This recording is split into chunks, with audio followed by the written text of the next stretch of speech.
자, 오늘은 법정지상권 성립된 물건을 좀 소개시켜 드리려고 합니다. 자, 법정지상권 하면 이제 초보분들이 들어가시면 안 되는 물건처럼 이제 인지를 하고 계시는데, 어떤 방법에 의해서 어떻게 풀이를 하면 되는지를 이해하시면 여러분들도 이런 물건들을 들어가실 수 있을 것 같아서 법정지상권 설명드리려고 합니다. 자, 물건은 중구 율목동에 있는 물건이고요. 낙찰이 된 케이스예요. 낙찰된 케이스로 공부하시는 게 편하시니까 감정은 23년 10월에 뭐 2억 4천 됐고 낙찰은 이제 12월에 1억 5천 7백 즉 64% 정도의 낙찰을 받았습니다. 그러니까 64% 정도 낙찰 받았으면은 뭐 우수하게 낙찰을 받으신 거죠. 근데 문제는 이 법정지상권에 대한 걸 어떻게 이해하고 풀이할까가 문제입니다. 자, 여기 지금 해당 사진을 보여드리는데요. 해당 건물은 이렇게 지금 이제 지도상으로 요 건물 하나랑요, 요 건물 하나, 요렇게 두 가지가 있는 겁니다. 두 가지가. 그래서 요 건물은 정확하게 토지 건물 이제 이렇게 이루어진 거고요.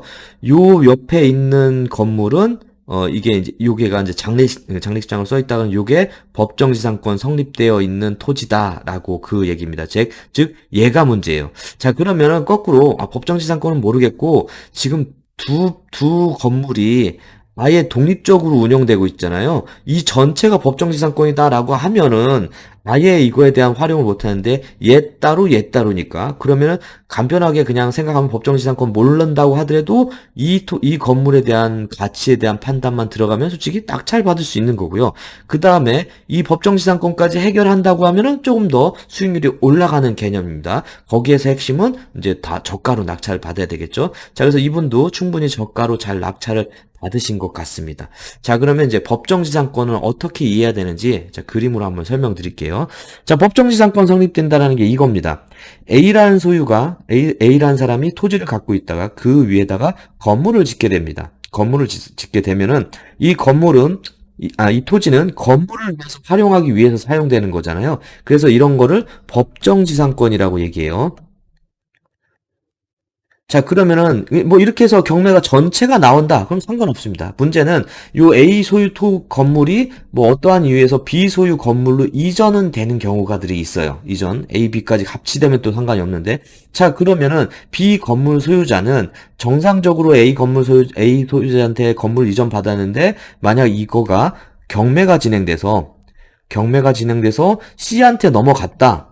그러면은 B 건물은 철거를 해야 되나? 그러면은 사회적으로 되게 문제가 심각한 거잖아요. 그래서 이렇게 소유권이 바뀐 부동산에 대해서도 법정지상권이라는 걸 인정을 해서 이 소유권이 바뀐 이 B 건물의 소유권과 이용권에 대한 것을 보장해주는 그런 민법적 제도라고 이해하시면 됩니다. 그래서 C로 낙찰 받은 사람은 이 B한테 야 철거해 뭐 이런 거는 하지 못합니다. 법정지상권이 성립되어 있다면 근데 법정지상권 성립되지 않았다면은 철거해가 가능하겠죠. 자, 그러면 법정지상권이 성립되면 철거는 못 하는데 그러면 C는 낙찰받고 바보가 되는 건가? 그건 아니고요. C는 이제 철거는 못 하는데 대신 임대료 청구는 가능합니다.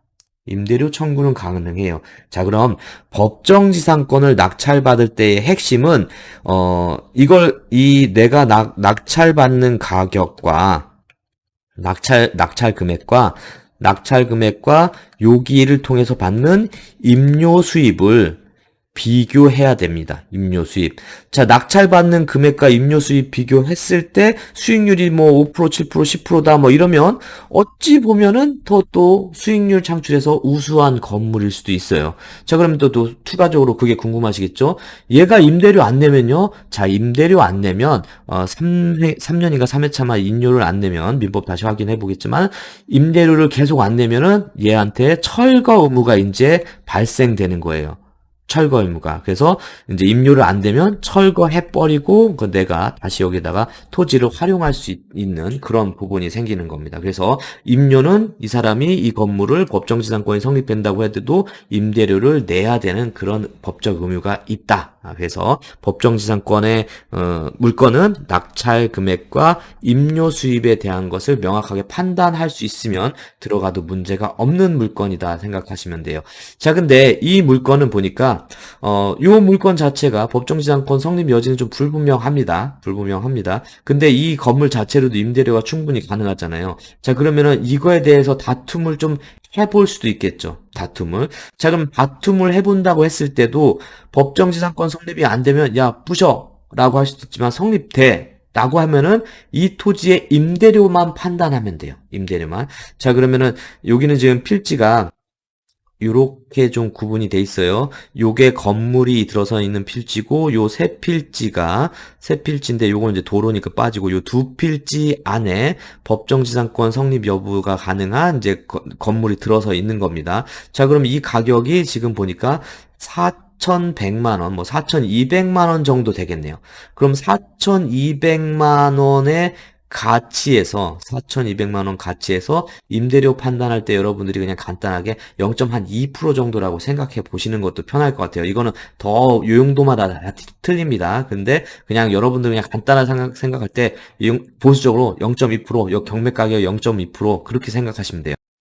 자, 그러면 토지 사용료로 연간 80만 원 무의미하죠. 80만 원. 자, 그래서 이런 물건은 소송을 가지 말고 내가 요 정도 이거보단 좀 더 올라갈 수 있습니다. 대지니까 상업용이면은 4%에서 7%까지도 갈 수도 있는데 그래봤자 4% 해봤자 160만 원인 것 뿐인 거예요.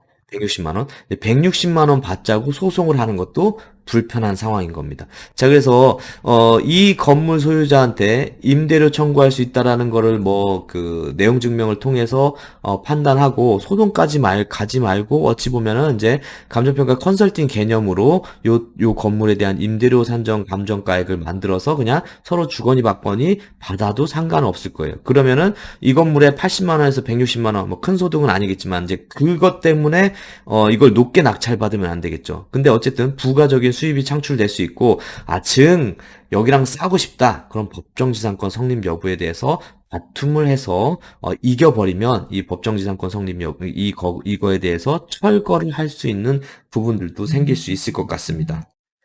자, 어쨌든 이 낙찰 받으신 분은 64% 정도 했으니까 앞에 있는 걸 뺀다고 하더라도 뒤쪽 건물 자체만으로도 수익은 충분히 좀 나오실 수 있고 잘 낙찰 받으신 부분이 아닐까 이렇게 생각이 들어요. 그다음에 지금 이제 법원 사이트에서 법정지상권 막 표시가 되어 있는 것들이 있는데 대부분 이런 식의 표현을 해요. 법정지상권 성립 여부 불투명 이렇게 써 있습니다. 불투명. 왜 그러냐면 법정지상권 있다라는 것 자체도 소송으로 다툼을 해야 돼요. 여기도 법정지상권 성립 여지 있음 이렇게 됐잖아요. 그렇기 때문에 소송으로 다툼이 있을 수 있긴 한데 여기서 명확하게 확정된 건 아니다.